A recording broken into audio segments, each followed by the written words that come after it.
Okay, welcome in everybody. Here we are at the end of week number 13. Gonna cover a sneak peek on the lab. So there's a lab that was using pandas. This is lab number 18. Pretty much gonna give a quick sneak peek on this, and then later we'll go over this new topic called data structure. It's not really a new topic. If anything, we're more likely going to talk about nested data structures. So yeah, kind of two parts to this. First part is sneak peek into the lab, and the next part is going on to this next lesson number 19, and probably the lab 19 as well. Okay, should be a chill day today.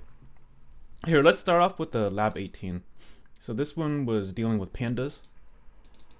Let's see, kind of over here. So lab number 18, here it is.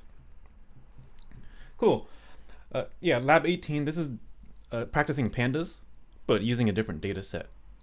So far, we've been really just using the Major League Baseball players data set from last week, or 2 days ago, 2 days ago, we went over this data science, and it's really just going over this Major League Baseball players.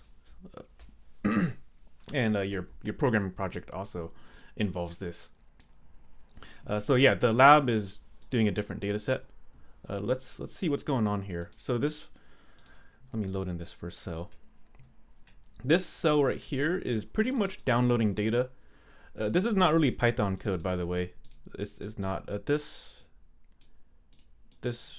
it called? What's the symbol called? Exclamation mark. This exclamation mark here tells the notebook to run bash code. So this bash code isn't really part of the class, so you don't really have to know about this. This is really just downloading data. In particular, it's going to do this right here. Oh, hold up. Let me go to my labs directory so you can see what's going to happen. So you see this labs directory over here? There's a files folder in here. And inside of it, there's this... Oh, it looks like I already have this file. Interesting. Okay, so you know what? It looks like we don't even have to play this first cell, because all it's doing is it's saying, hey, is there airports in here? If not, then go ahead and download it. Let's see. I'm going to go ahead and download it anyways. So let me press play. Cool. So if you don't have it, it's going to show up here. Just to prove it, here's what I mean. So I'm going to delete this over here. Let me delete this. So delete. You don't have to do this. I'm going to delete this over here. Boom, delete. Oh, you see how there's no airports.csv here? Let me run this cell again. So press play, and then it didn't exist, so it's downloading it. So here it is, downloaded, and then boom, right here, airport.csv. Okay, hold up. It says 17 days ago, but it's not really 17 days ago. This is probably whoever made this file updated it 17 days ago. So yeah, here's what the folder looks like, the file I mean. You see how it's taking a while to load? The reason why it took a while to kind of display it is because there's a lot of lines here. There's almost 100K rows. So it's a pretty large file compared to our Major League Baseball players. Our Major League Baseball players, there was only like 1,000 rows, and here we are, 10,000 or 100,000 almost. So yeah, we just downloaded some data here. The whole point of the lab is really just to navigate this data again. Nothing too tricky. It's really just a repeat of the lesson, but with a different data set. So here, I hope folks get started with this. This first cell right here is saying load it into the data frame, meaning to use pandas to create this data frame object. So I'm going to go ahead and import pandas real quick. So import pandas. This is going to let us use this function called read CSV. You could take a look at the previous lesson for this. So if you take a look at the previous lesson, towards the top over here, there's a function called read CSV, which is it's a class function, or no, it's not a class function. It's a function that returns a data frame. So it's the same thing.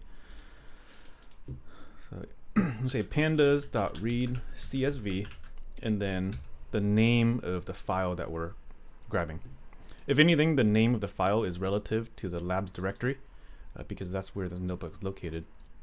So the path here would be files and then airports.csv.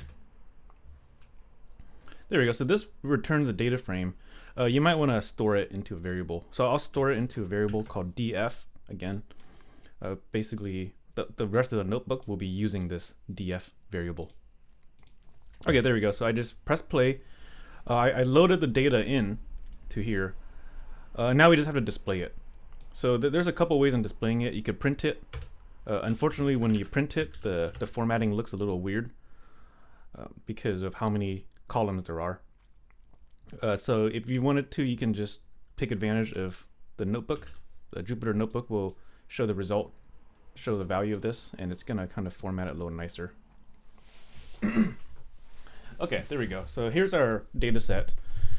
Here's all the columns. So this data set, I forgot to introduce what it is. Let's see. It's pretty much representing all of the airports and all of the helicopter pads in the world. For example, there's a heliport here. This one is located at, well, how do I scroll over? Can't scroll over. There's a lot of columns. Where's my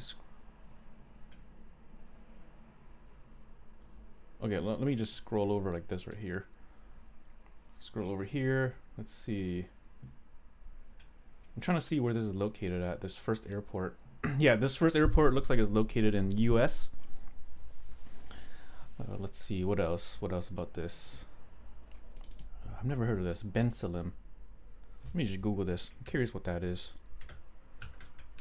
Ben Salim. Oh, okay, it's in Pennsylvania. Interesting. What else? What else is here? You see these nans? These nans mean that they were blank. They were nan stands for not a number. Basically, these are blanks. So the data set isn't fully made. In particular, this IATA code, if you're curious what this means, it's kind of like the three letters that represent the airport. Let me look up IATA code if you're curious. So IATA code just represents the code. So for example, SJC. SJC is an IATA code. SJC, LAX is also one. LAX, this is the Los Angeles airport. This is also an IATA code. So this airport doesn't seem to have one, probably because it's not meant to be publicly routed.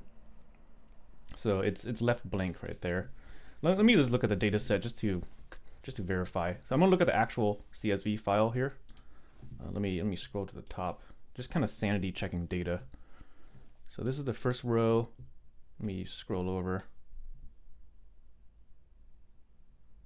Okay, where's the IATA code? Yeah, you see what I mean. So it's blank over here, but not all of them are blank. So some of them have things too. Like over here, it looks like there's an LVD right here, and LVD is in Lime Village. So this one is publicly routable. Anyways, that's just an intro to the data set. It's really just describing all of the airports. So let's go ahead and navigate this. A quick disclaimer. There are some feedback cells here. Like, you know how after every question, there's like a testing cell. You can take them with a grain of salt. These testing cells are actually kind of hard-coded for a certain solution. There are an infinite amount of solutions to do something. So if you ever see the feedback saying, oh, you got it wrong or something, you can take it with a grain of salt. There's infinite solutions, and these are hard-coded to be specific. So don't worry about the feedback. That's what I'm saying. Okay, second question, let's see. So once again, we're just navigating the data set. This one is asking us to filter and only show the airports in the United States. All right, so the data frame looks like this right here. I'm just gonna play over here so we can build up to it. Let's press play. This is what our data set looks like. We need to focus on the country in particular because we're trying to build a filter. So the country column, there happens to be one somewhere over here. Let me scroll over. Okay, yeah, so there's a column header named ISO country that gives us it. So if we were to index here, this is going to give us a series, by the way. A series is going to be everything in a column. So ISO country, there we go. Here's a series. It's kind of like a fancy dictionary. It's like a fancy dictionary because you can index with the keys. It doesn't look like one, but these are keys. So you could put numbers here and kind of access them. But in particular, we're trying to create a filter. So if we were to say, hey, give me all of the column values that equal to US, this is going to give us a series of booleans. It's kind of how pandas work. It's not really like classic Python. So yeah, this gives us a series of booleans where it's true when it is US. So this is let me comment this. This is a series of booleans, and then we can use it. We can use it as a filter. So yeah, you can actually just copy this over here. Let me copy it. In pandas, when we use filters, you pretty much put it in the these square braces. So you take the data frame, put the filter inside of these square braces, and this is going to give us a smaller sub data frame. So here, let me show you what I mean. So press play here, and then here it gave us a much smaller data frame. Let's see. Wait, is it smaller? Yeah, it's smaller. There's only 32,000 now. The whole data set is much bigger than that. All right, people cool with this so far? So we have this is a sub data set. It's smaller. If you wanted to store it into a variable to represent the smaller data set, you could call it like data frame of the US. Data frame of US is equal to this. So then now we can maintain this smaller data set if you needed to.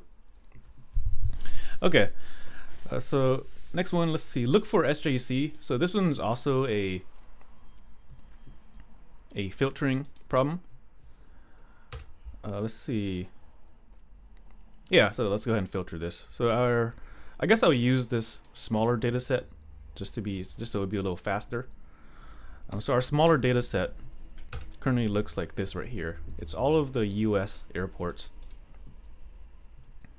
The 32,000 rows. We need to specifically look at a certain column. In particular, SJC, this is the IATA code. So we're focusing on this column over here. So let me put this here just to kind of visualize it. So I'm going to go ahead and index into it. IATA code. This is going to give us a series. And most of them are, I mean, not most of them. I'm not sure how many. But there's some blanks. These nans, once again, these stands for not a number. There's some non-blanks here, ZNC, CZ, something. So yeah, you can go ahead and create this, use this as a filter. So I'm gonna say, hey, give me where the columns is equal to SJC. This is gonna give me a series of booleans. In particular, there's gonna be one true in here, because I think there's going to be only one true because I think these are unique, these codes. So if we were to use this as a filter, so df US, use as a filter. So I'm going to paste it into here. There it is, pasted. Delete this over here. This is going to give us a much smaller data frame. There we go. We have a much smaller one. Let's see. Is this the SJC? Let me sanity check. Yeah, it looks like it. Cool. Over in San Jose, looking good. Let me double check. They also have a value here. for their home website. So let me just check this out over here. Let me just check this URL website. Is this the right one? Fly San Jose. Yeah, this looks right. Okay. I do want to point out that this does look like a single row. It's actually a data frame, by the way. It just happens that there's only one row in here because these IATA codes are unique. If for some reason there's another airport named SJC, then we would see more columns, more rows here. So yeah, this is a data frame. Just to prove it, it's right here. It's a data frame. I just looked at the type. So if you wanted to actually get the single row, then we'd kind of have to index into the first row. Well, one way of indexing into the first row is by using this proprietary syntax. There's this pandas language where you pretty much do like a .iloc. .iloc stands for index location. It'll allow you to put a number in here, and this number will say grab the first row. So grab this first row, and yeah, this is actually the row that we're looking at, the first row in that data set. This is a series, by the way. If you were to look at a type, it's a series right here. A series is like a fancy, it's like a fancy dictionary. So you can grab certain things here, like here. Well, here let's build up to it. The next question uses this.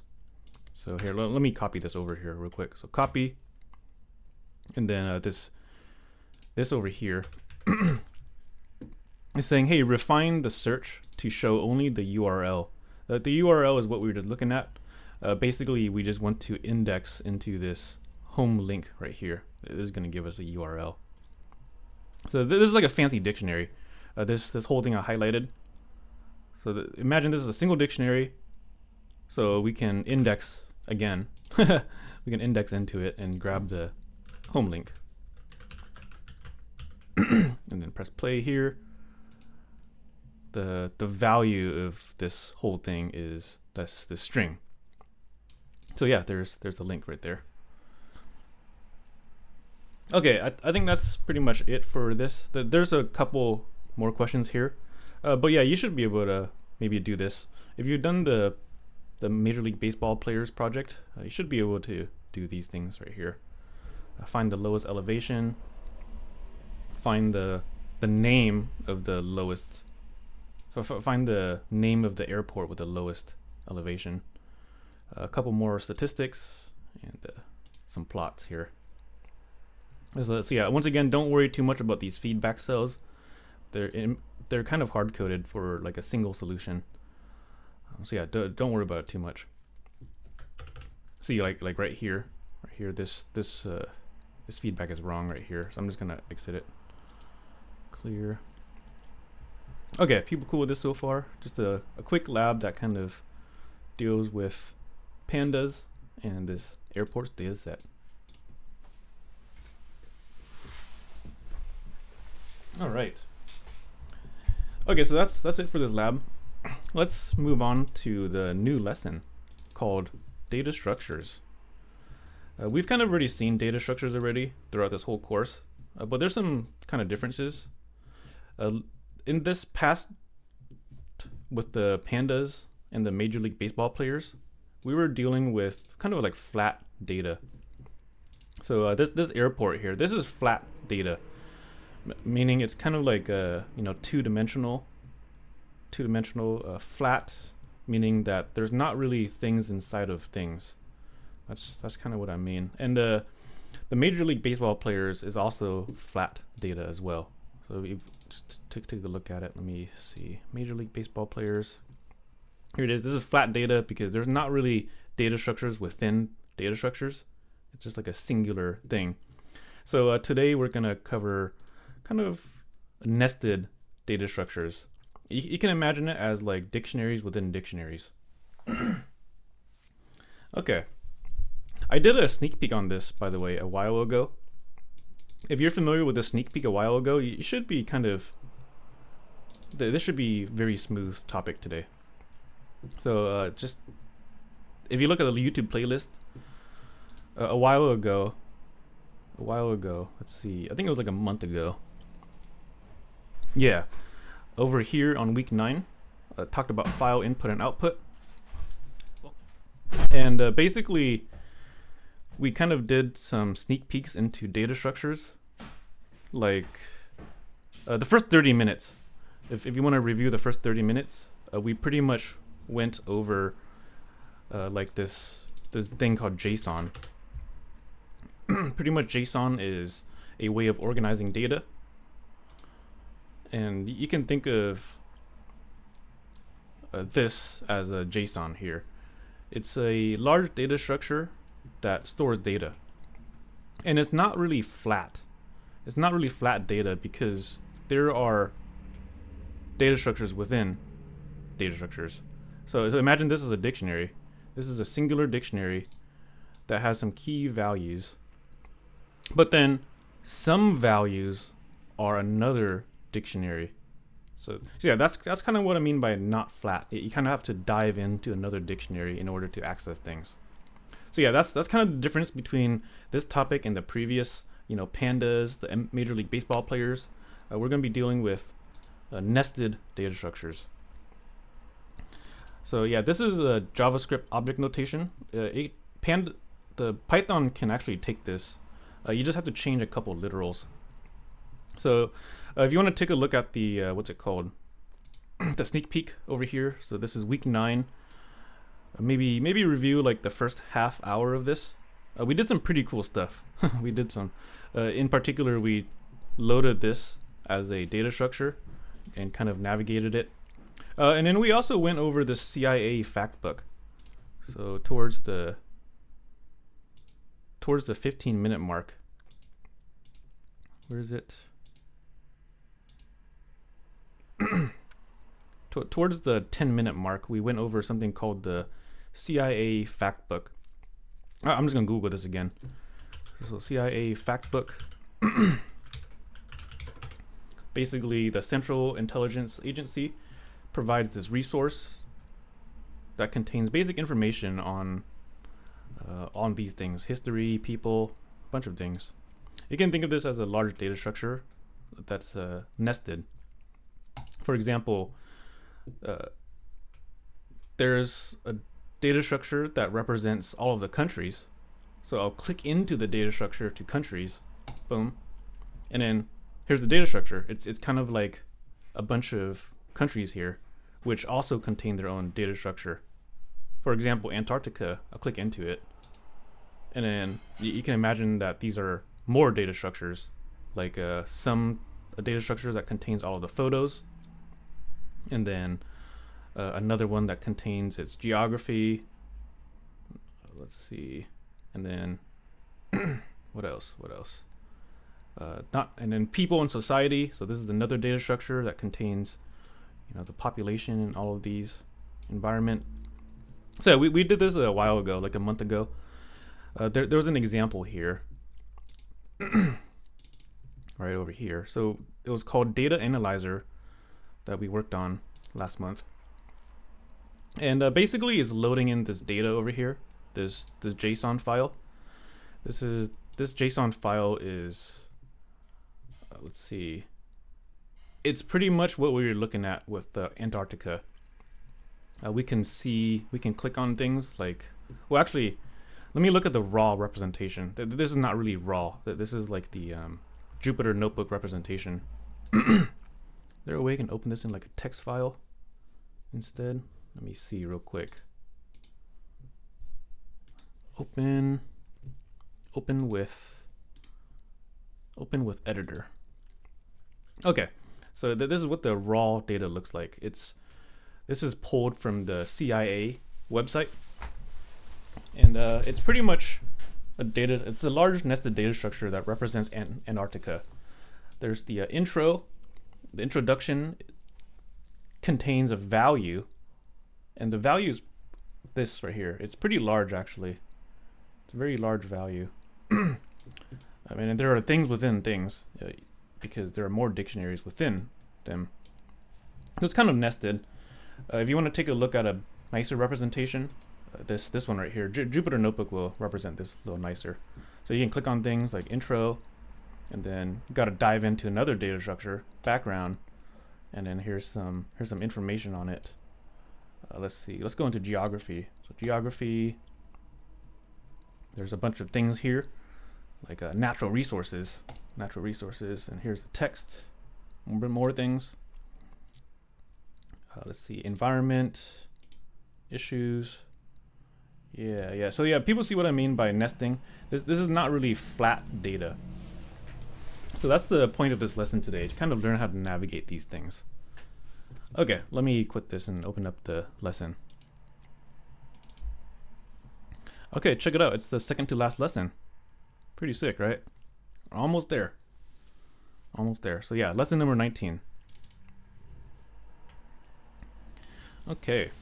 Hold on, let me grab some water.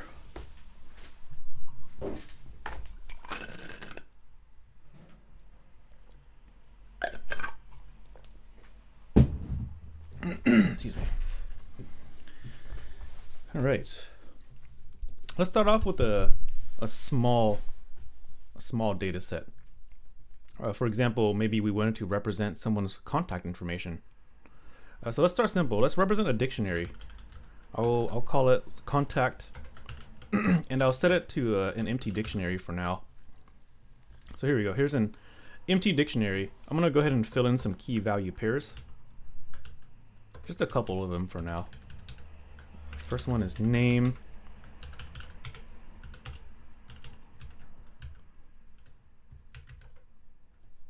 Okay, and then email.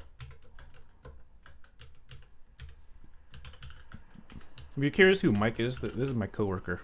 If you've seen Mike a lot in all of these notebooks, yeah, Michael Matera, he's my coworker, and he's the author of these notebooks. Okay, so here is what's it called? A dictionary of 2 key value pairs. So you can navigate this by indexing into it. So if I were to navigate into name, this gives me a singular string. Same with email. This also gives me a singular string. Sometimes data structures is nested. For example, there could be multiple values inside of the key. So in this case, it might be necessary to, like for example, the phone number. Some people have multiple phone numbers, so you might have to represent it as maybe a list or a dictionary.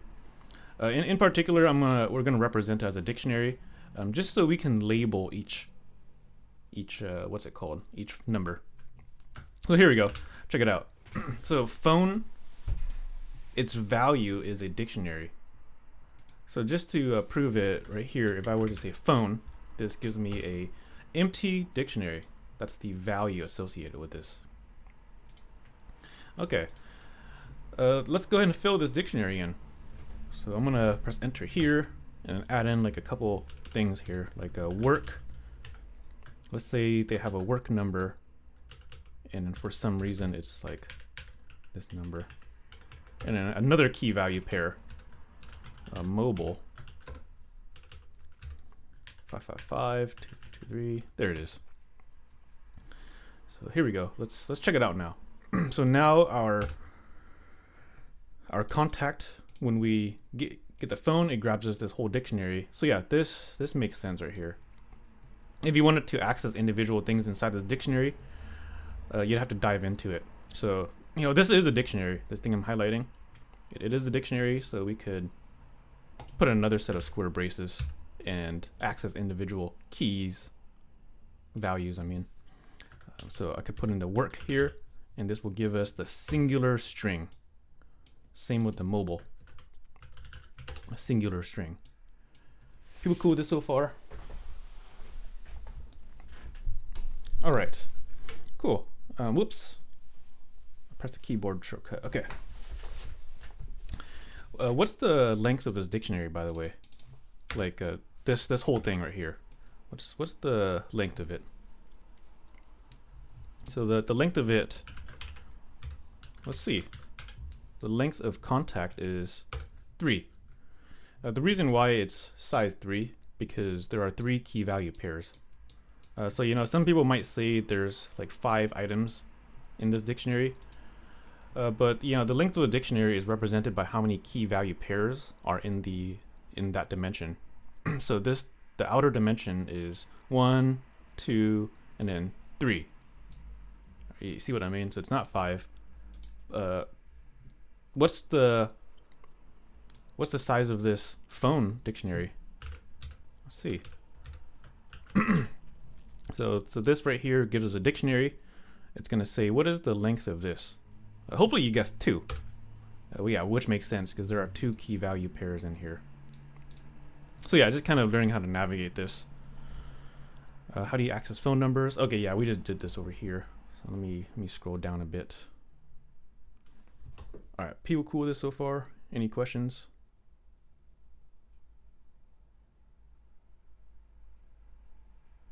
Okay, great. Let's take this a step further. Sometimes it's necessary to represent more things inside of a data structure. Currently, this situation only makes sense for one person. But if we wanted to represent more people in it, we could add another layer of nesting. So this is going to look a little unnecessary, but it's good for learning purposes. Basically, we're going to take it a step up and represent more contacts in the same exact dictionary. So this means we're going to have to nest it. You can imagine, here, let me copy this over actually. Actually, no, I'm not going to copy this yet. So let's go down over here. Basically, I'm going to create another dictionary, but it's going to be plural, contacts. So with an S. And let me set this equal to an empty dictionary for now. Imagine that this dictionary will contain multiple people. So I'm going to go ahead and paste Mike into here real quick. So I'm not going to paste it yet. So imagine that this dictionary stores key value pairs where the key represents the name of the person. For example, I'll put Mike here. Okay, so it's a little different. And then the value will be all of Mike's information. So I'm gonna go ahead and paste the above stuff over here. See, so this is Mike's information right here. So I'm gonna go ahead and copy this and check this out. Check it out. It's gonna be pretty cool. So Mike, I'm gonna say that his whole data is represented in another dictionary. So there you go. I just put in another dictionary and then paste it. So actually, let me do an enter key here. So enter, and then I'm gonna paste it into here. So there it is. Let me format this a bit so it's easier to read. Okay, so I know this looks a little weird, but it's good for visualizing these next data structures later. Basically, Mike is so far. What's the length of this dictionary? How about this? What's the length of this contacts dictionary? Let's see. So length of it is only 1 because we only have 1 key value pair. That's why there's 1. So yeah, we can access Mike's things here. Like if we said contacts Mike, this is going to give us a dictionary that we dealt with earlier. So contacts Mike, boom. It evaluate to this whole dictionary here. And if we wanted to index into certain things like name, once again we would say name. I know there's some redundancy. There is some redundancy in this, what's it called, data structure. Like we have name here and name here. You can represent this however you want, but as long as you get the point here. So this is going to give us Mike here. We said email. This is going to give us a singular string again. So mike@mike.com, and then finally we did phone. Here's the part where we see another dimension. So Mike's phone, this gives us another dictionary. So if we wanted to access an individual thing in here, we would do another index. So I would say work, and this gives us a singular string. Same with this mobile here. The reason why this data structure is a little more useful is because we can store more people into here. Like I could create another key value pair, like someone named Nora. So let me create someone named Nora, and then Nora will have a dictionary value. So same as above. So in here, Nora's gonna have some information. I'm just gonna copy this over here. Copy. There we go. Right, it's the same thing. Let me load this up. There it is. I press play, and let's go ahead and navigate this Nora person. So contacts. The length of contacts, by the way, is now 2. It's now 2. So we could grab certain things, like the name Nora. Nora is this key over here. It's going to give us. Let me zoom out a bit. Yeah, it gives us that person's profile, and then we can index again into name. Gives us Nora. We could go email. Gives us Nora, and then phone. This gives us the dictionary.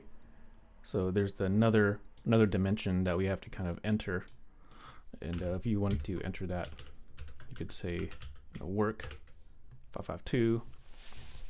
Yeah, people cool with this so far, navigating these. Hopefully people are kind of sensing what I mean by flat data. You know, the previous material with Major League Baseball players and the airports lab, those were flat data, but this is not flat because there are things within things. Okay, so let's move on then. Sometimes it's necessary to write loops to go through these things.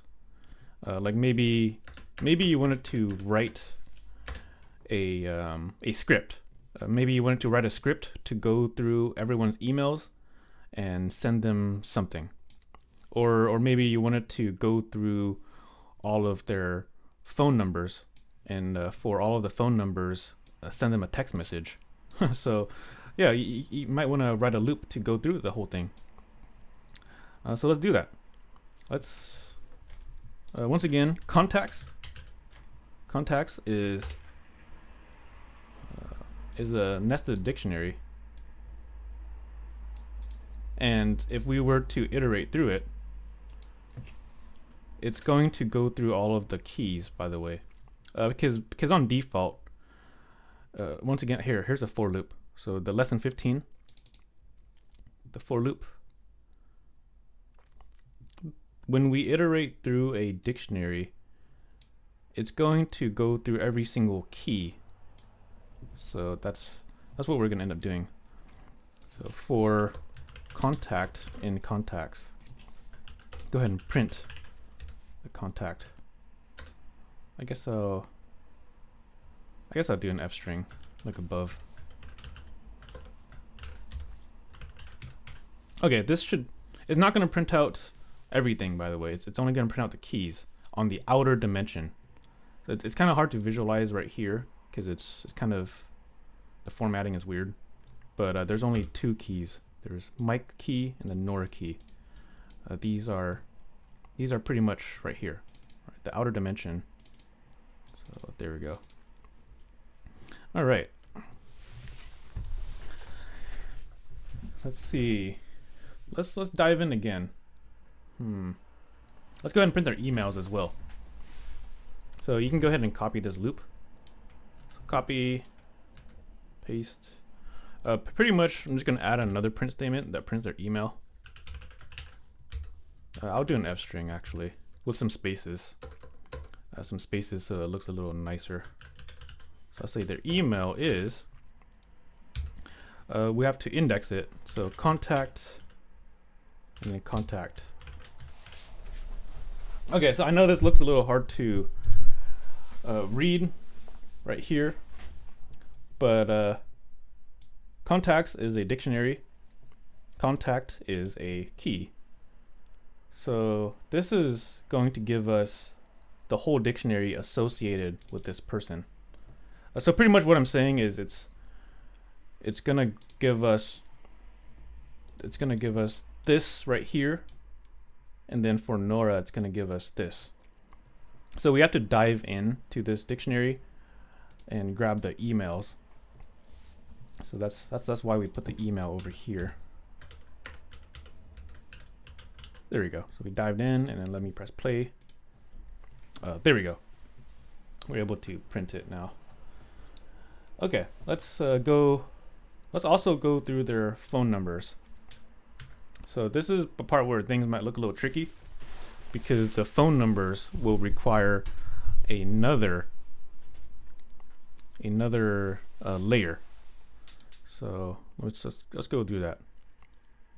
Let me copy this over and then kind of upgrade it. So scroll down. Let me exit that. Okay, so yeah, currently we have this, and maybe we wouldn't print out their phone number. Well, you know, if we tried to print it out normally, like with the same exact line over here. So let me just copy and paste this over here and see what happens. So I'm just gonna change this to phone, and then change this key to phone. All right, let's see what's gonna happen. So you know, this does work. Press play. It does kind of work. This is printing the phone. It's giving us a dictionary here. This does work, but you know, for learning purposes, maybe we wanted to iterate through this dictionary and maybe separate it a little to our own formatting. In that case, we would have to iterate through this highlighted dictionary, which is represented by this value here. So this thing I highlighted, this is a dictionary. Let me copy it. It's a dictionary, meaning that we can iterate through it. We can put this into a for loop. We can say for something in contacts. Once again, this highlighted thing is a dictionary, so this something will represent the phone type. So it's pretty much saying for the work and for the mobile, the keys. So for phone type, maybe we could print it. So let's print it. I'll print an F string, and then maybe some spaces here. Put 4 spaces here, and then maybe here I'll put in the variable, the key. So I'll just print the key, and I'll do a colon, and then I'll print out the value associated with that key. So this is gonna look a little tricky. If we want to get the value associated with it, we gotta use this phone type and index into this dictionary here. So over here, let me put another curly braces. Basically, you put the dictionary here. This is the big dictionary, but we need an individual element in it. So I'm gonna go ahead and put another square braces, and then the key goes in here. So the key is phone type. And let me press play here. So press play, and there we go. It's a little nicer now. People see what's happening. it's a nested for loop. This is a kind of a tricky thing to see, but hopefully people are getting the point by what I mean by multi-dimensional. Basically, for each of the contacts, for each of the people in that contact, and then for each of their phone numbers, we're gonna print out their info. This is a pretty useful for loop, actually. It's actually pretty general, meaning that Nora can have different types here. For example, here, let me modify this data structure here. You know what, I'm just gonna copy this. I'm kind of getting tired of scrolling up and down. So let me just copy this over here. And then here, let me modify the contacts real quick so you see what I mean by. So I'm gonna add in another one for Nora, another phone number. Like maybe Nora has a home that maps to like some random number. So here we go. Now Nora has 3 numbers, but Mike only has 2 numbers. The beauty of this loop is it's not really hard-coded to assume things. It's general enough to know to print all of these things. So if I press play here, you see what I mean here? It's well, oh, I didn't even load this over here. Let me load this new data set in, and then press play again. And yeah, you see what I mean? This inner for loop is general enough. It's not hard-coded to assume that everyone has like a work and mobile. Okay, people cool with this so far? Any questions?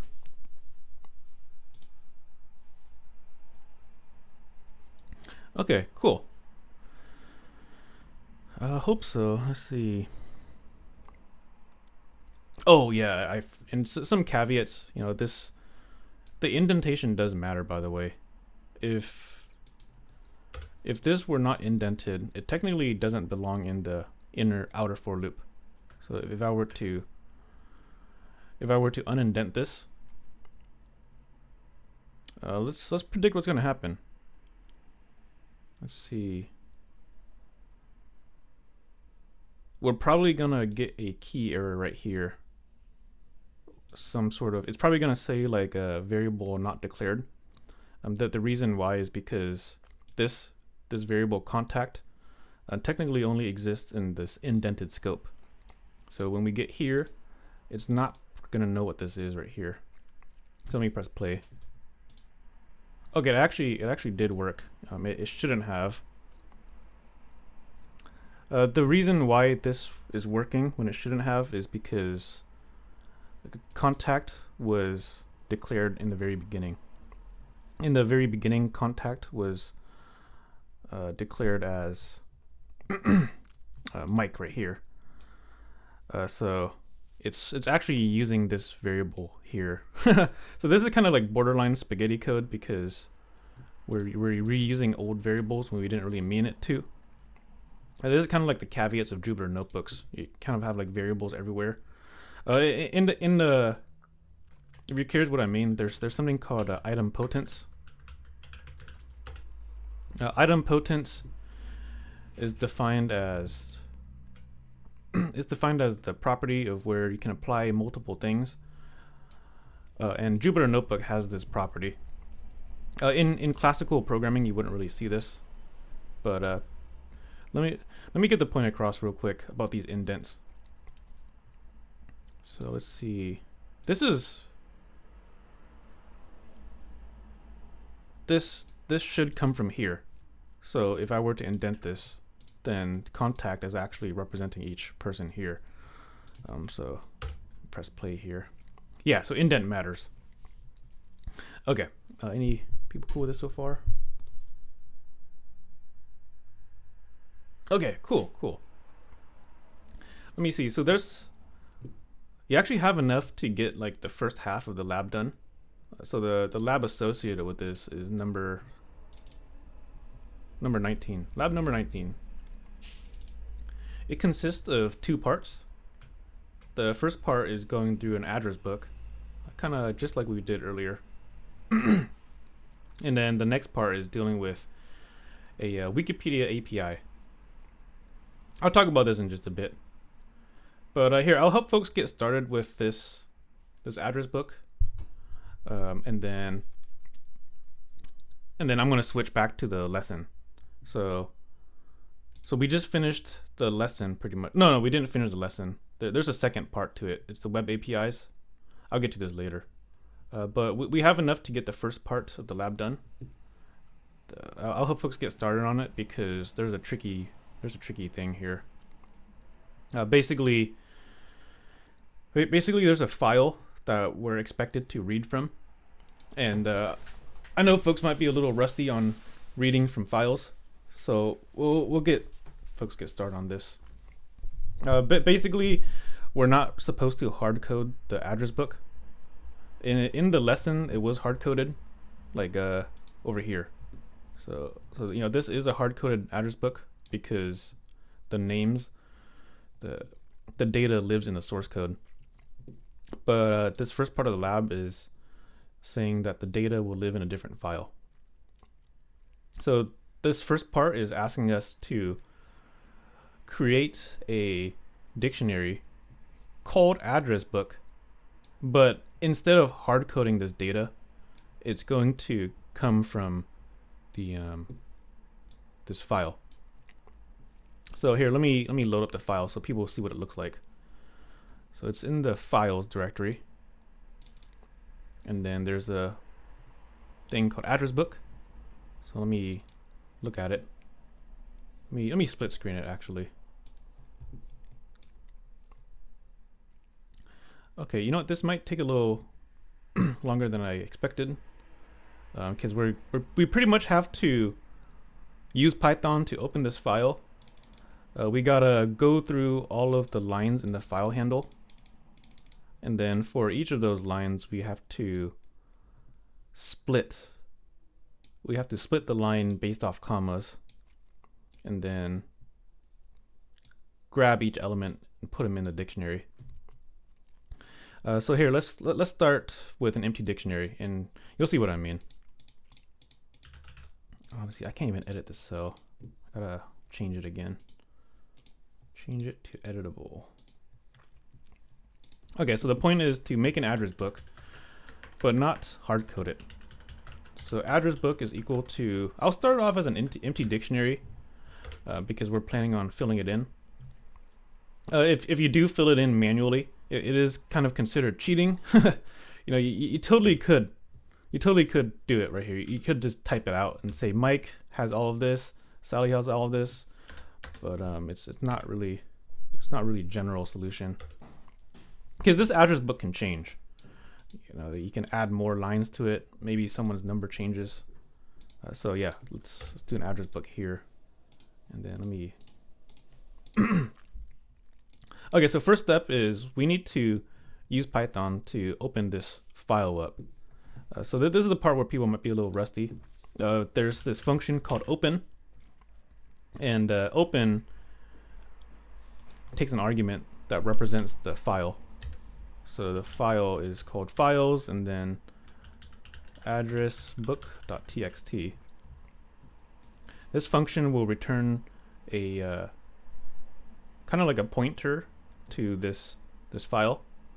So it will be useful to store it into a variable. I'll call it a file handle, just to be standard. This file handle will let us do operations within the file. Okay, and in very good programming practice, make sure to close it. Otherwise you get memory leaks. Memory leaks is when you open things up but never close them. Okay, so here's the tricky part. Basically, Python is saying, hey, open the address book. Hold up, let me test this real quick. Let me press play. I just want to make sure it's no syntax errors. Cool, no syntax errors. So Python is opening up. And now we kind of have to iterate through the file handle and kind of grab certain things. So you might remember that you can iterate through a file handle. If you were to look at the lessons on the for loop, when we iterate through a file handle, it's going to go through every single line. So let me go ahead and iterate through it. So I'll say for line in file handle. Let me sanity check each line to make sure it's fine. So I'll go ahead and print the line. Looking at line, and then line. Let me do this in F string. So I'm just gonna sanity check if I'm iterating correctly. So let's press play here. Press play, and cool. It looks like it's properly going through each line. So looking at line this, and then all here, yeah, cool. So it looks like we're good. If anything, there is like an extra new line at the end of them, but you don't really have to worry too much. We might have to strip the new line actually. Basically, there's like an invisible character here. It's like a /n. You don't really see it. It's invisible. And basically, it's giving us these double ones here because there's a new line here, and then the print statement is adding another new line. So if you wanted to, you could do something called a strip. Basically, strip is a string function that will, by default, take off the new line. So press play here. Yeah, it doesn't actually modify the line. It's just showing us what the line would look like if we stripped it. Okay, so we're looking at line this and this over here, and boom. Let's see. I don't think you really need to strip it actually. Here, I'm not gonna strip it yet. Just leave it like this. I'm not sure. Let's figure it out. So for each line, we pretty much have to split based off commas.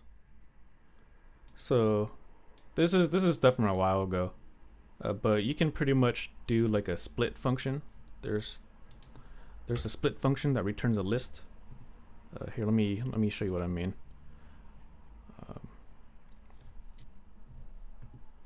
Let's see. I'm just gonna pull up a Python terminal over here. So here's a Python terminal over.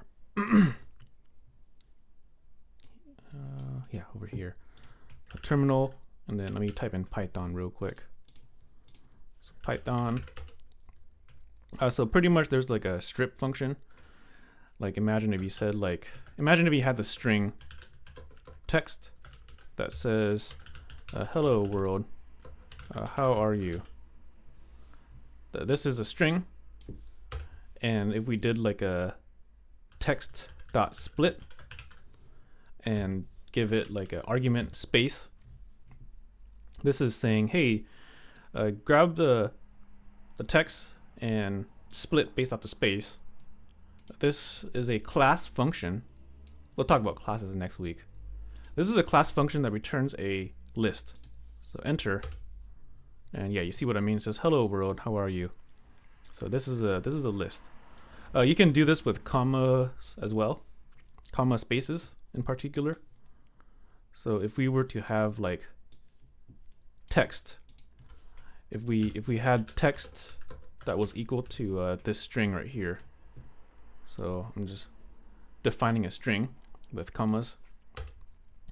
We could say text dot split, but split at every comma space, because there's a comma space here, comma space here.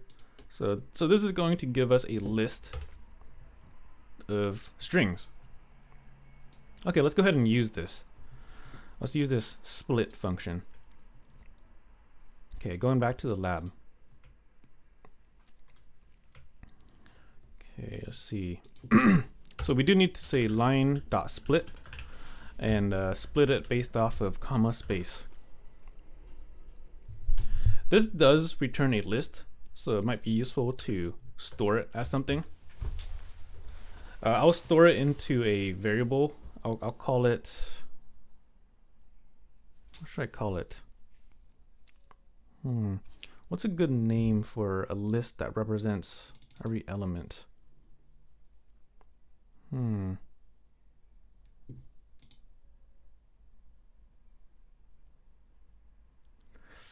Let's see.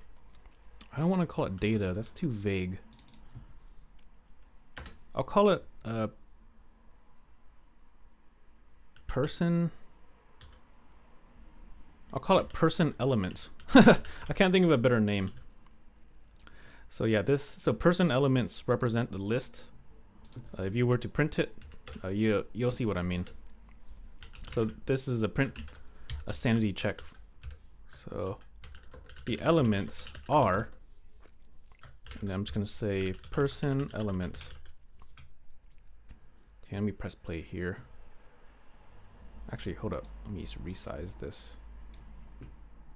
Okay, press play. Okay, let's see. So looking at line Mike, and then the elements are Mike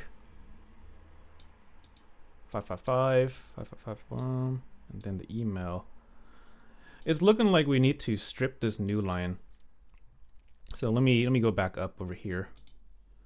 In the for loop, I'm just gonna have to modify the line. I'm just gonna say, hey, line is now equal to line.strip. So this is gonna cut the new line. So let me press play here. And you know, this is kind of hard to read. Let me print out a bunch of equal signs here. Equals, I'll print out like 80 equal signs. Okay. Let's sanity check if the for loop is going correctly. So it's going through each line, and then it's splitting it. So we end up with the person's elements. Okay, cool. It's looking good. It's looking like we successfully split. So the overall goal was to fill in this address book with things. So this means that every person will contain a dictionary. For example, Mike will have a dictionary, Sally will have a dictionary, and so on. So to make this a little easier to read, we can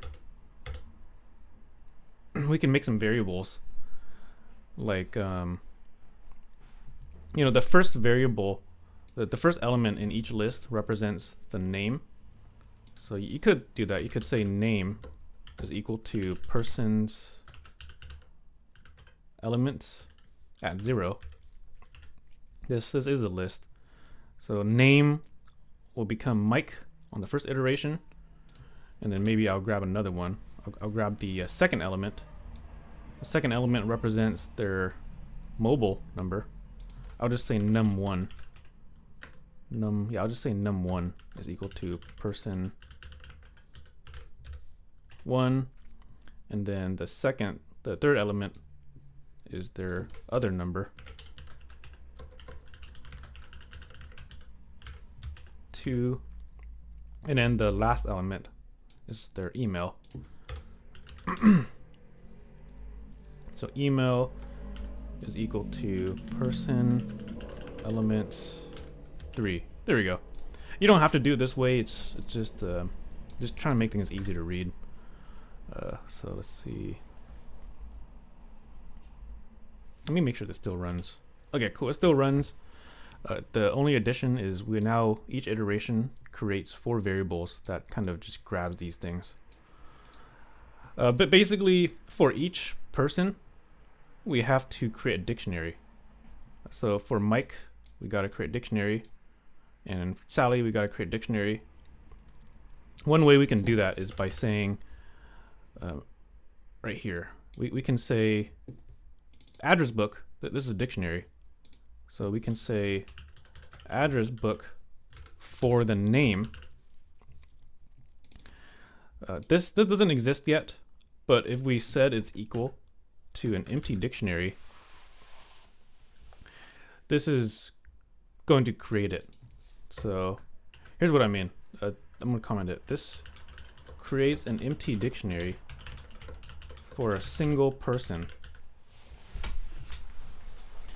Okay, cool. So let's test this, and you'll see what I mean. After this file handle closes, I'll go ahead and print the address book, just so you can see what it looks like.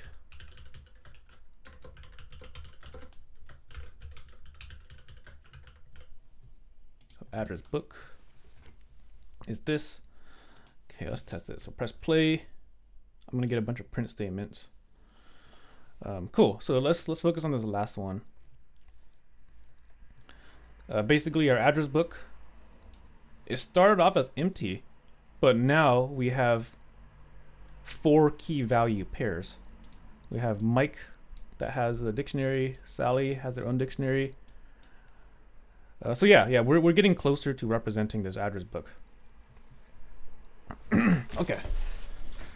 Let's see, what else do we need to do? So here, I'm gonna disable these print statements. These are really just here to help debug, help kind of visualize what's going on. So let's comment out these print statements, and let me just run it again. So run it again. Okay, cool. Address book is all here. So now we just, within each iteration, like for Mike has an empty dictionary. We gotta fill it up. So here we gotta fill it up with the mobile number, the office number, and the email. So you can do the same here. You can go ahead and say address book at that person, but then create another value. In this case, we want to create the value, the key value that says mobile and then their number. So we would have to say mobile, and then say it's equal to the number 1, because this represents the extracted number. Okay, so let me test this real quick. Press play. And you know what? So this is kind of unformatted because of the print statement. I'm going to rely on Jupyter Notebook, just showing the value of this last run thing. So let me see what it looks like. Okay, cool. So it looks like Mike now has a dictionary. Currently, the dictionary only has one thing, the mobile. So yeah, people see what's happening here.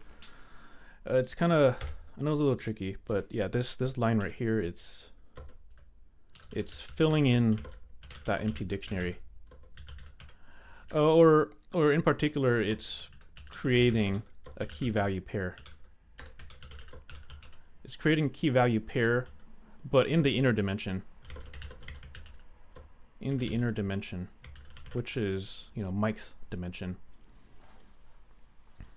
Okay, the key value pair is mobile, that's the key, and then the value is the number that we extracted. So that's right here. This is the key, this is the value, right over here, key and value. So yeah, we're almost done. We just have to fill in the other stuff, like the office and the email. So let me go ahead and do that real quick. So address book at this person's name, I gotta fill in their what's it called? The office. Okay, office here, and then I'll set this equal to number 2. This is same thing. It's also creating another key value pair. And then finally, we need to do the email.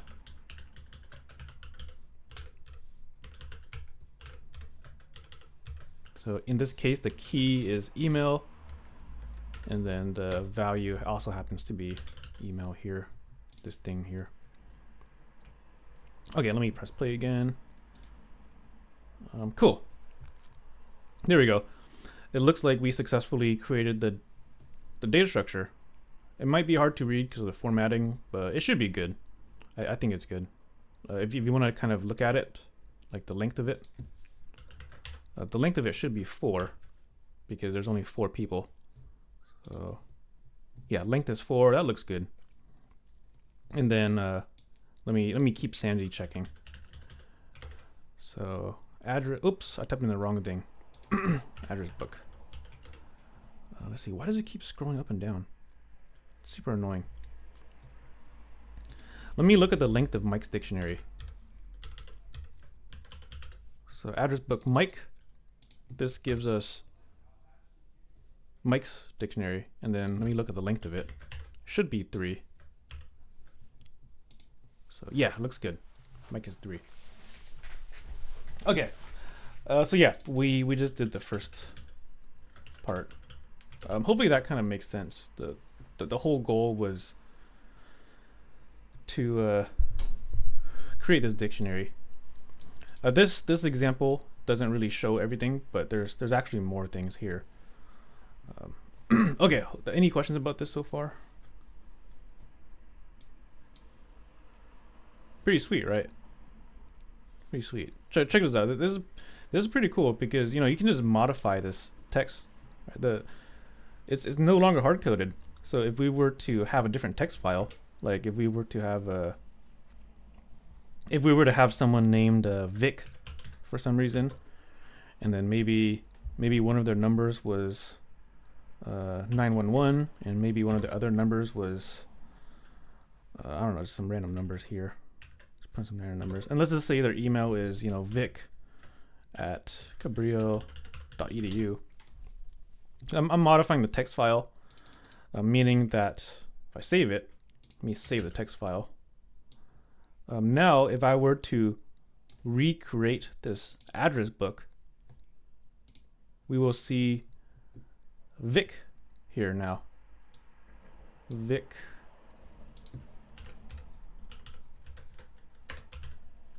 So let's see, Vic right here, and yeah, there's the dictionary. Pretty sweet, right? Pretty sweet. That's the cool stuff. Okay, so that's kind of the first part of the lab. It's the hard part was kind of loading things in.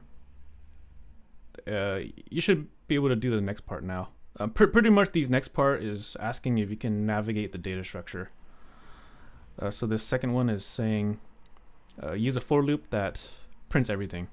This is stuff from the previous lesson. So you could look at the lesson over here.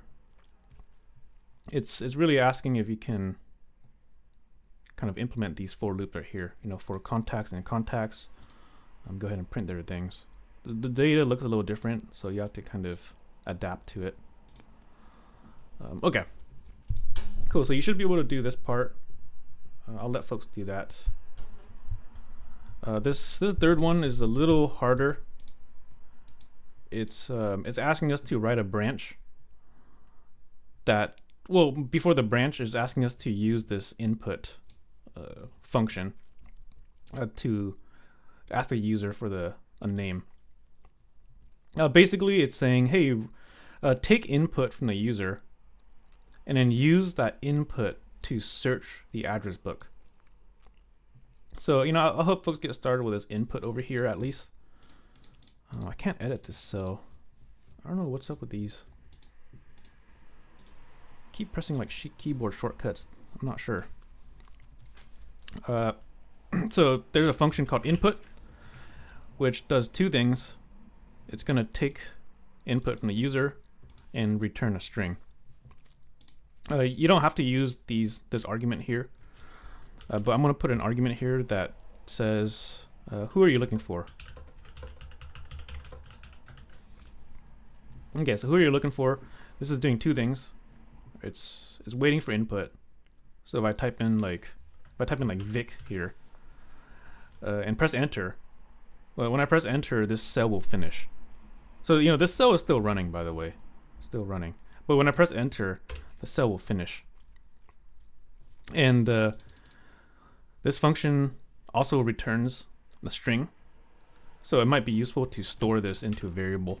I'll store it into a variable called query, which represents the string that we'll look for. So query, put Vic here, enter. Okay, nothing happens, but basically query. If you want to do a little print statement, you can imagine there's like a loading bar. Imagine there's a loading bar that says looking for query, and then ... So let me press play here again. Who are you looking for? Let me say Mike, and then when I press enter, it says looking for Mike. And this is the part where folks should try to do it. Folks should try to do this. Basically, you're gonna have to write a branch. If the person doesn't exist, then print not found. Else, print out their information. Or you could do the opposite. you know, the logic works reverse too. If the contact exists, then print this, else print not found. So to do, implement some branches to search the address book.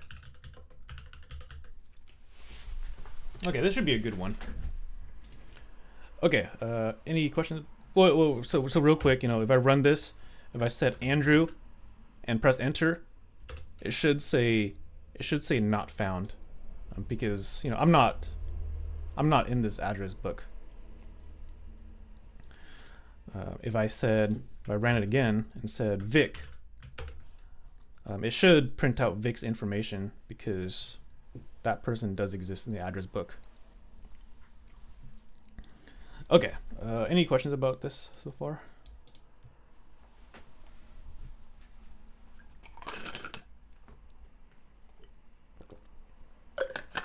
Cool. Yeah, so give this a try at home. I'm gonna go back to the lesson though. The lesson is gonna cover something called API. So let me go here. Back to the lesson. Oh, you know, let me save this notebook. Save. Okay. Here we are back at the lesson. So it's gonna introduce something called APIs.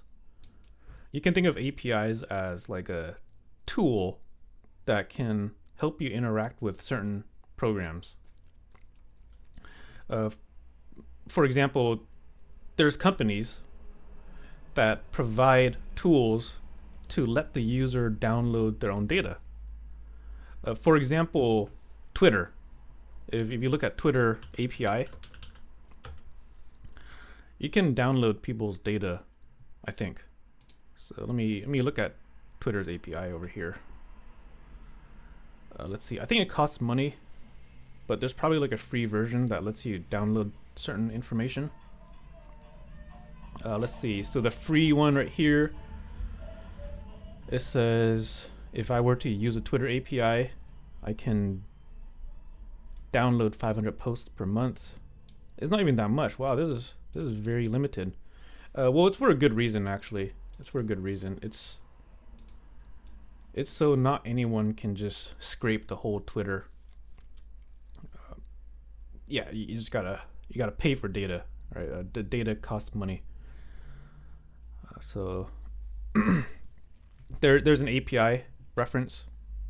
If you were to look through this, it's basically gonna have some documentation on how to maybe use Python to download data. Let me see if there's a Python API. Okay, cool. It looks like there is a Python API. There's a bunch of them.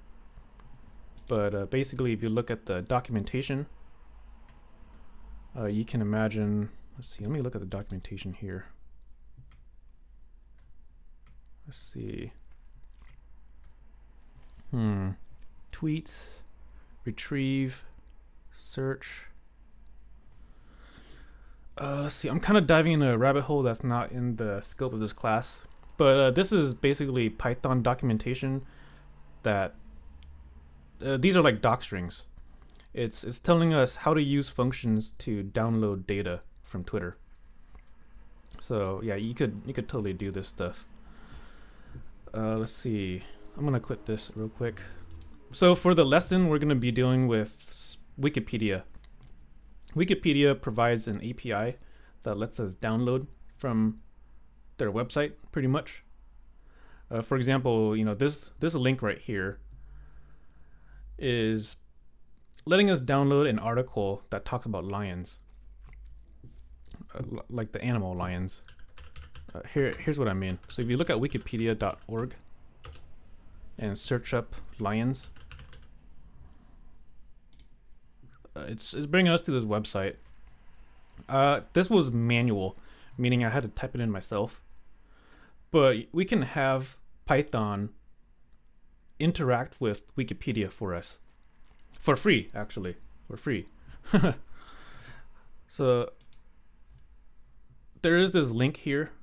not going to jump too much into what this link means, but it's basically saying, hey, Wikipedia, give me information on lions. So let me click this over here. So this actually leads us to a file. It leads us to a JSON file. The raw data looks like this right here. So here's the raw data. So when you visit, if you were to download from this URL, you're technically getting all of this right here. This is a data structure. It's really hard to read because there's no formatting. But if you wanted to visualize it a little better, maybe there's, what's pretty print? Let me see. Oh yeah, so pretty print, it kind of unrolls it a little nicer. Basically, this is still the lions, by the way. We're still talking about the lions. In this case, the page is kind of represented as a data structure. If you were to kind of dive into multiple dimensions, at some point you're gonna land at this extract here. The extract means kind of like the summary, maybe like the, I'm not sure what extract represents, but it's probably representing this right here, this whole paragraph. I think that's what it's representing. Yeah, I think that is. Let me double check. Yeah, it is. Cool. So yeah, this is the JSON data. It's a little hard to read, but should be fine. Okay. There is a function here. It's broken, by the way. This function is broken. I'll talk about why it's broken in just a bit. This function is actually supposed to, it's supposed to search the Wikipedia for us. Yeah, so this docstring, it says searches Wikipedia with a certain title. So basically what's supposed to happen is if I were to use the function and say lion, the function is supposed to search Wikipedia for lion and return us the data. In particular, the data will represent this JSON here. So here's what I mean. If we were to do this manually without Python, here's what we would do. So just to visualize it, it's supposed the function is querying Wikipedia. So it's pretty much saying go to Wikipedia and then search for this title. The title here happens to be lion. So it's saying, hey, search for lion, and then press enter, and then download this. Download this data into a JSON. That's what the function is supposed to do. So you know, it's pretty much part of the function is creating this URL. This right here. So if you're curious, this part of the function creates a URL, and this URL will give us data. So here, let me press play here. That this actually will error out. So I press play. It's gonna error out. The reason is because Wikipedia changed their API and made it more strict. I'll expand on this in just a bit, but hold up. So it's an error. It might be useful to do some print statements and debug what's happening. I won't do that yet. Actually, yeah, I'll do that right now. I'll do it right now. So it looks like the function is erroring out somewhere here on this JSON.loads. So right over here, it's erroring out right here. So maybe we could trace some stuff. I'm gonna go ahead and modify this function and trace it. I can't edit this cell. I gotta make it editable. Okay, if you're not interested in like fixing this, feel free to skip ahead 5 minutes. I'm gonna take 5 minutes to explain how to fix this. But first, I'm gonna go ahead and skip print some things. So it happened right over here. There's an error. So let me go ahead and look at the response. There is a variable called response where you pretty much ask Wikipedia for something and then we get a response. So let me print the response just so we can debug. Response is response. Okay, so let me put some new lines here so you see what's going on. Okay, I just added one print statement. Let me load this function in, and then let me press play here. Okay, so there's still the error, but you see this print statement over here? Response is 403. 403 is pretty much a it's an error code. It's like error code 404, but this is for a different reason. So error code 403 is a code that represents, let's see, looks like the AI here got it right. 403 means that you don't have permission for it. So yeah. In short, Wikipedia is blocking us right now. I'll give some reasoning behind this in just a bit. It's actually kind of for a good reason, and it's kind of diving into topics of data democracy. But I'm not gonna jump into this too much. So let's kind of see what's happening. So the response is 403. Why? Well, let me look at this URL. So the part of the function is to create a string that represents the URL. So let me print this real quick. Print URL is URL. Just kind of sanity checking things. Okay, so print URL is this. Let me load the function in, and then let me play this again. So press play. Now once again, we still get the same error, but we have these print statements. So it says the URL is this right here. Let's see this. Let me click on it. So I'll click it, and boom, it brought us to this JSON thing. Yeah, so it looks like the URL is correct, but for some reason the Python is not able to download it. It's saying error 403, which is forbidden. Isn't that weird? Because I can access it right here as a human, or no, as a browser. As a Firefox browser, I can access it. See, I just clicked it. Boom, right here. I can. So my browser can access it, but for some reason, this Python is not. So something is happening right here in the requests.get. Something is happening. I had to kind of research this a bit, but basically what's happening is Wikipedia is preventing malicious users. Let me policy. Let me look at their policy. So the Wikipedia policy basically says, let me zoom in a bunch. The Wikipedia policy says, let's see.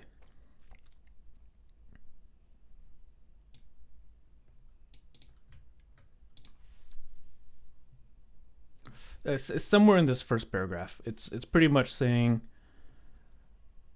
that clients who don't send a user agent string are mostly ill-behaved scripts and can possibly cause a lot of load on the servers. So basically Wikipedia is blocking us because it's maybe thinking that we are hitting their servers and kind of causing traffic. We technically are causing traffic. And actually, if we were to spam this cell right here, if you were to press play over and over again, you're spamming the Wikipedia server, and they're kind of preventing us from doing that, causing a lot of load. So in summary, right here. It's saying Python is being blocked right here. So yeah, Python requests are being blocked from Wikipedia sites. So we can kind of circumvent this. we can circumvent this by saying we are something else. That's pretty cool. We basically have to say the user agent is something else. So if you're curious how to do this, you don't really have to know how to do this, but basically inside of this function, this function is asking Wikipedia for something.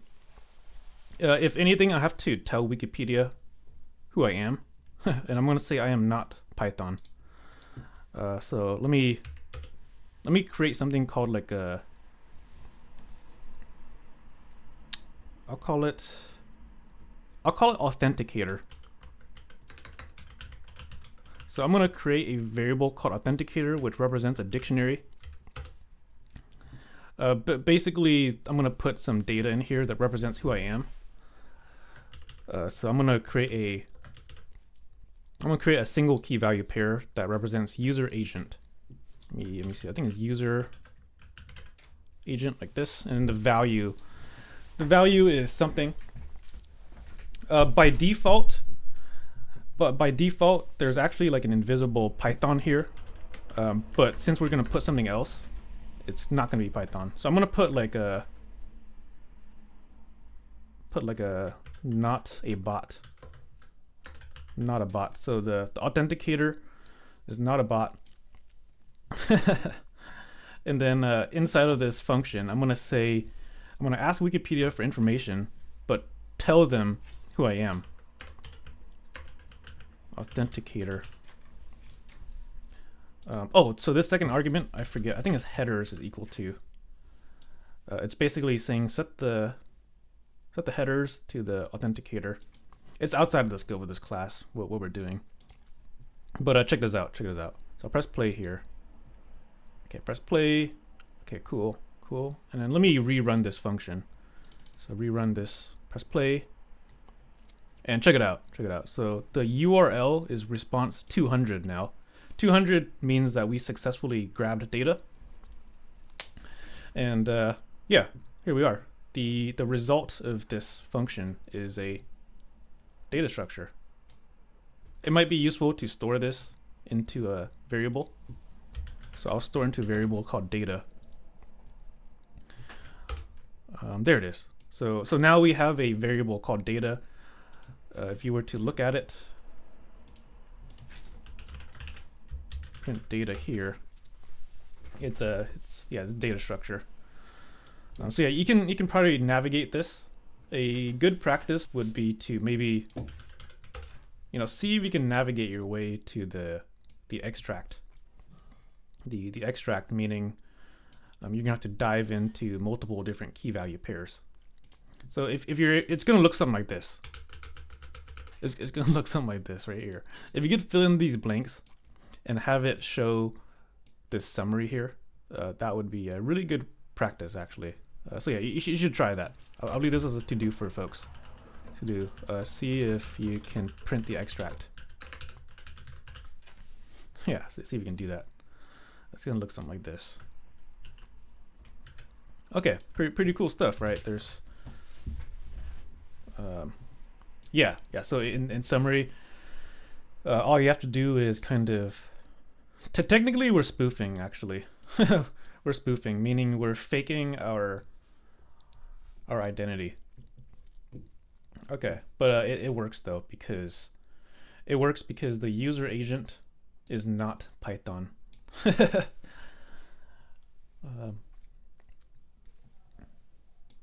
Yeah, pretty interesting stuff. Okay, let's see, where are we at? Call the function. Okay, cool. That's the end of this notebook. You might have enough to do the lab. Let me see. Part 2 of the lab. Part 2. Oh, you're gonna have to fix this over here. So part 2 is asking us to use the Wikipedia again. So let me quickly fix this. Once again, this function is not working because user agent. So let me make this editable. modify it a bit.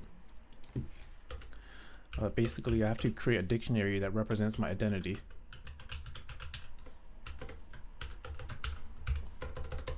Authenticator is equal dictionary. Let's see. I'll put user agent. And I'll say not a bot. It actually doesn't really matter what you put. It just depends on the website's policies. Some websites' policies will block certain browsers, so that's kind of why this is here. And then authenticator here. Headers equals authenticator. Okay, let me make sure this function works actually. So wiki fetch. Okay, let me go wiki fetch, and then let me try Lions again, or let me try California. Wiki fetch California. Press enter. Okay, cool. So it looks like this function is working, and we're able to get California data. Okay, sweet. Back out of this. Clear this. Okay, cool. Yeah, you should have enough to get this done. I'll revisit this next week. Next week, we're gonna deliver an assignment that uses this Wikipedia API. We're pretty much going to design a class that lets you're pretty much redesigning the search interface. That's pretty much it. Next week, we'll make a Python program that pretty much redesigns this search functionality. Pretty much like search for something, like search for California, and then get that data. That's pretty much it for next week. Okay, so yeah, that's it for today. Let's summarize what we did so far. So in the beginning of class, we went over a bit of pandas. We went over the lab 18. Lab 18 is over here on the, it's using pandas to go through an airports file. So yeah, we did that for like the first 20 minutes or so, kind of gave us a sneak peek. You should have enough to get the rest of it done. And then after, we moved on to data structures, which was lesson 19 and lab number 19. Data structures is some pretty cool stuff. This is, in particular, we're dealing with nested data, not flat data. Nested meaning is you got things within things. So yeah, that's it for today, folks. Let's see. We're almost to the end of it, so stick with us. We're almost there. All right, just one more thing to go over. This thing is yeah, this will take a solid week actually. Okay. Have a great night, folks. Thank you all for coming.